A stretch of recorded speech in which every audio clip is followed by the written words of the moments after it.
Pemirsa, RKUHP yang berkali-kali tertunda kini akhirnya akan segera disahkan pada Desember tahun 2022.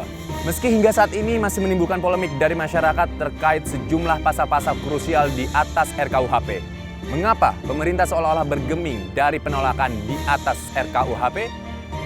Bersama saya Danaswara Pandiasa dan Widya Bayu Jati, inilah Delik selengkapnya.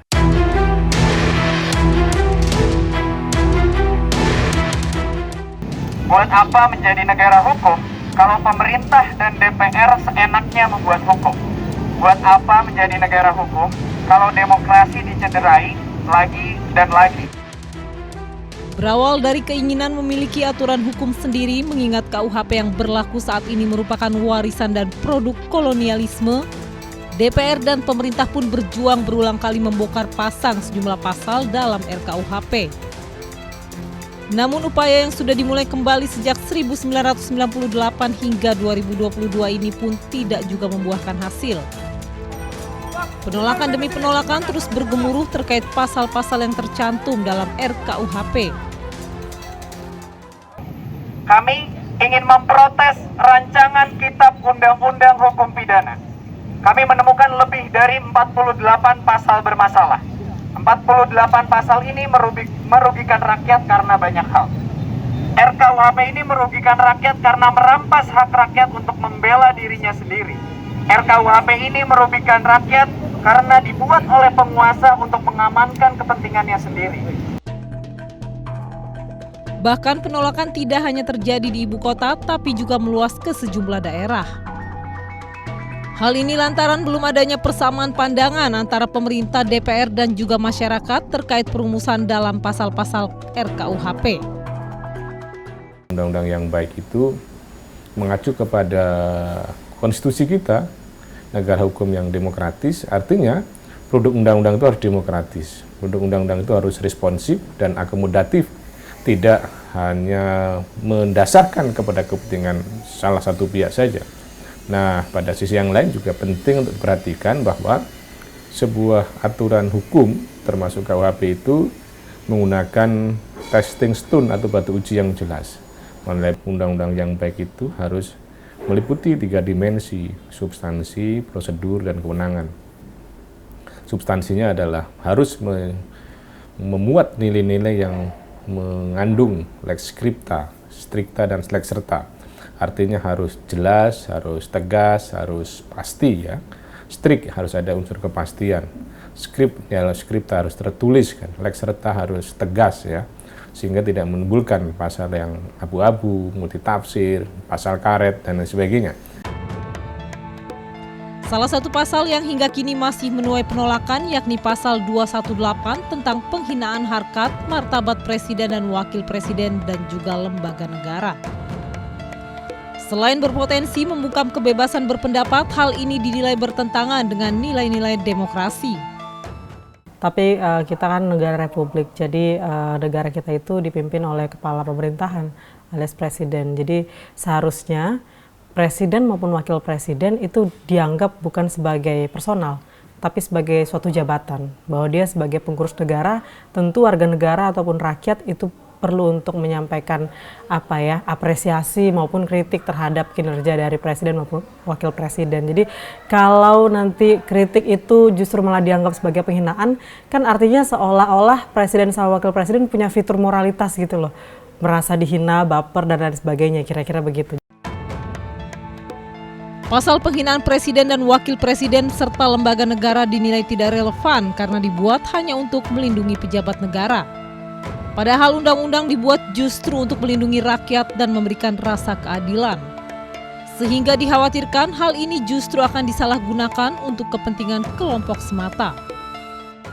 Konstitusi kita mengatakan tujuan negara adalah melindungi segenap bangsa Indonesia dan seluruh tumpah darah Indonesia. Bukan melindungi pejabat, justru pejabatnya itu disuruh melindungi segenap rakyat. Kan begitu, itu tugas eksekutif utama. Nah, dari sisi paradigma seperti ini, ketika masih mempertahankan delik-delik ya, penghinaan terhadap pejabat, delik-delik penghinaan terhadap institusi, maka menurut saya ini undang-undang yang sama sekali tidak demokratis. Belum juga disahkan menjadi KUHP, salah satu pasal penghinaan institusi negara telah memakan korban.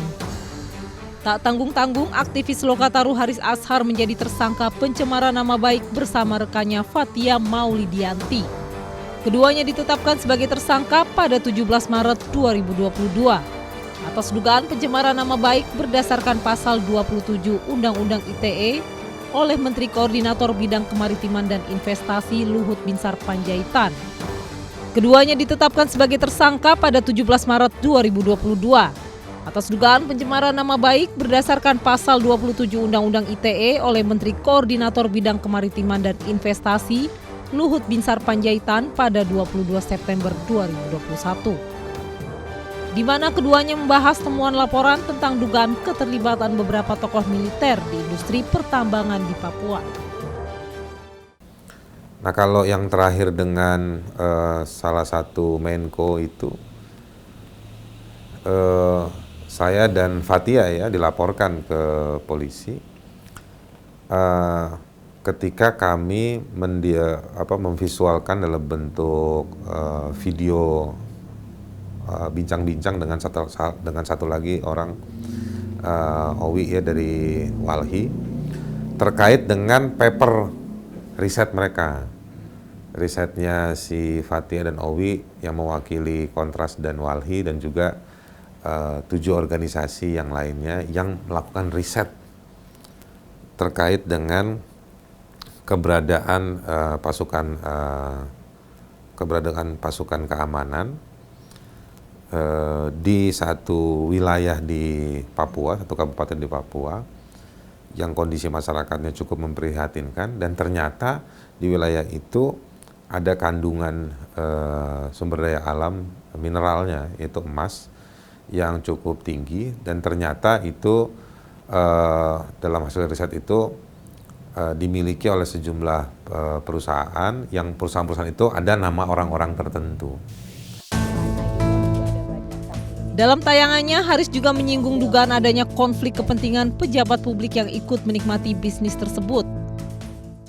Riset itu ditulis berdasarkan hasil atau rujukan sejumlah dokumen dan juga sejumlah korespondensi. Artinya ada informasi yang didapat yang kemudian dikonstruksikan dan coba diverifikasi.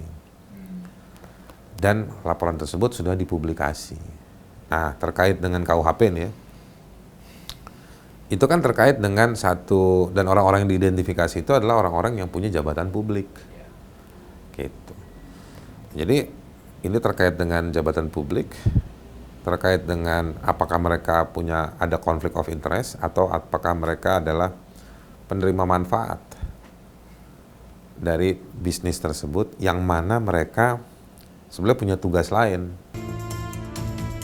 Menurutnya, kasus yang dialaminya cenderung dipaksakan untuk membungkam fakta-fakta yang ada. Karena itu dirinya khawatir pasal-pasal penghinaan dan pencemaran nama baik justru akan menjadi alat menutupi penyimpangan pejabat publik. Ya, masih banyak orang, ada ratusan orang dipidanakan, dituduh melakukan pencemaran nama baik. Yang sebenarnya kalau kita perhatiin kasusnya, nggak memenuhi unsur-unsur yang dibilang pasal. Pasalnya kita perdebatkan nih, nggak setuju, tapi udahlah dipakai gitu. Tapi begitu ada kasus, barang buktinya juga nggak cocok. Dipaksakan. Jadi memang pasal ini dipakai untuk merepresi, menundukkan.